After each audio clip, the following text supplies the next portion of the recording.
네, 안녕하세요. 보수주의 책방입니다. 네, 오늘 날씨가 굉장히 추웠습니다. 이번 주 내내 이렇게 춥다 그러니까 감기 조심하시고 옷 따뜻하게 입으시고 따뜻한 물도 자주 섭취하시면 좋겠습니다.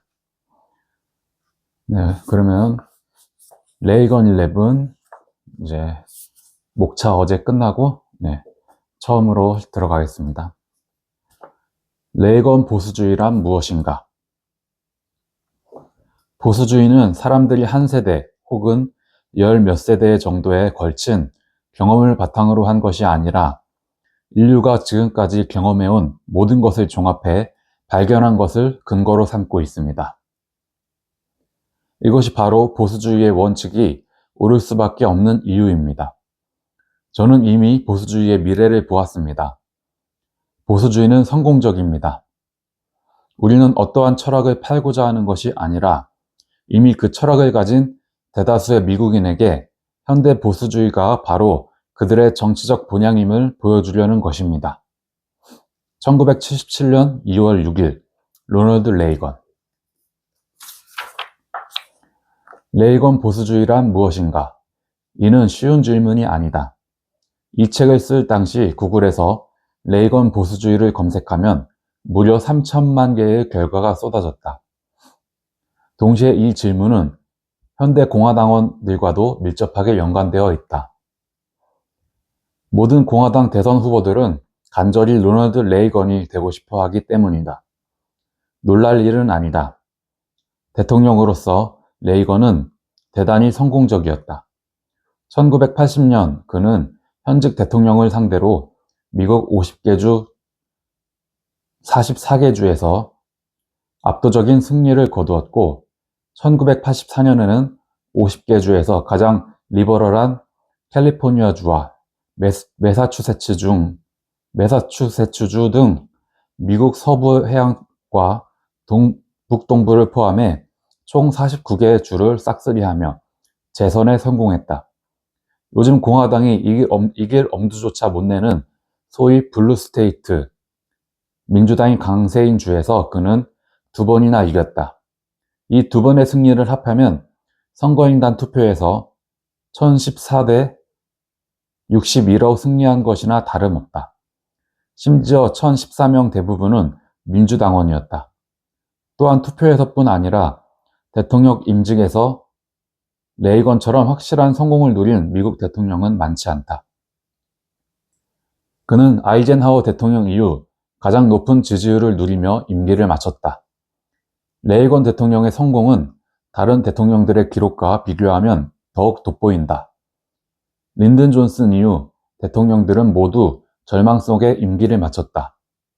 임기 도중 암살당한 케네디 대통령을 이은 린든 존슨은 베트남 전쟁으로 인해 박살이나 재선을 포기해야 했다. 그의 후임자 리처드 닉슨은 불명예스럽게 하야했고 이로 인해 심각한 정신적, 신체적 후유증을 앓았다. 닉슨에게 대통령직은 우울증과 쇠약의 원인이었다. 닉슨의 후임 제너럴 포드는 별 감흥을 주지 못하고 재선에 실패해 단 한 번도 선거를 이기지 못한 대통령으로 기록되었다. 포드를 패배시킨 지미 카터 대통령도 모두가 잘 알듯이 실패한 대통령이었다. 카터에 대한 거부감은 아직도 많은 이들에게 여운으로 남아있다. 아이젠하워 이전의 대통령들도 마찬가지다. 해리 트루먼은 약 20%의 낮은 지지율로 대통령직을 떠났다. 그는 백악관을 거대한 하얀 감옥이라고 불렀다. 허버트 후버, 워런 하딩, 켈빈 쿨리지, 윌리엄 태프트 등 20세기 다른 미국 대통령들에게도 백악관은 악몽이나 다름없었다. 우드로 윌슨은 임기 중 여러 번 뇌졸중을 겪을 정도로 대통령직에 짓눌렸다. 프랭클린 루스벨트는 임기 중 사망했다. 레이건 이후에도 그의 부통령이자 후임이었던 조지 H.W. 부시는 재선에 실패해 단임으로 대통령직을 마쳤다. 그를 누른 빌 클린턴은 재선에 성공했지만 초선과 마찬가지로 지지율 50%를 넘지 못했고 그에 대한 탄핵이 소추되었다. 클린턴 다음 조지 W. 부시도 두 번의 임기는 채웠지만 임기 내내 매우 힘겨운 시간을 견뎌야 했다. 2006년 12월 갤럽 조사에 따르면 미국인은 조지 W. 부시 대통령을 심지어 카터나 닉슨보다도 지지율이 낮은 가장 실패한 대통령으로 꼽았다.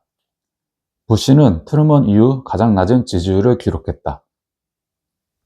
버락 오바마도 비록 두 번의 임기를 채우기는 했지만 역사상 처음으로 초선보다 더 낮은 지지율로 재선에 성공한 대통령이었다. 오바마는 2012년 재선 당시 50개 주 중 겨우 절반을 넘는 26개 주에서만 승리했다. 지역구 단위로 구분하면 이는 더 분명하다.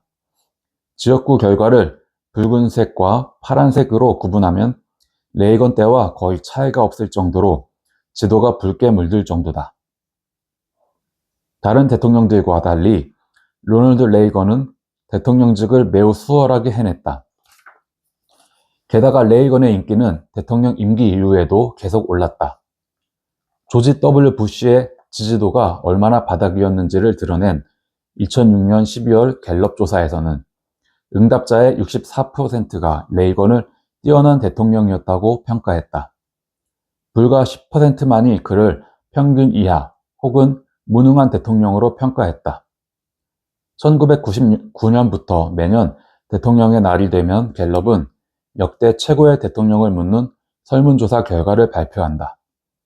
갤럽이 조사를 실시한 13년간 미국인은 총 4번이나 레이건을 최고의 대통령으로 꼽았고 레이건은 1위가 아닐 때에도 언제나 3위 안에 들었다. 이 조사에서 레이건은 종종 에이브러함 링컨을 능가하기도 했다. 레이건의 인기가 여전히 높다는 사실을 드러내는 조사 결과는 이 외에도 많다. 레이건 탄생 100주년이었던 2011년 대통령의 날, 조급이 여론조사에서 레이건은 2차 세계대전 이후 최고의 대통령으로 뽑혔다. 2위는 프랭클린 루스벨트, 3위는 케네디였다. 미국인은 레이건을 단지 전직 대통령으로서만 좋아하는 게 아니다. 디스커버리 채널과 AOL이 2005년 6월에 실시한 온라인 여론조사에서 레이건은 링컨과 워싱턴을 누르고 역대 최고의 미국인으로 뽑히기도 했다. 레이건은 오바마의 지지율도 뛰어넘는다.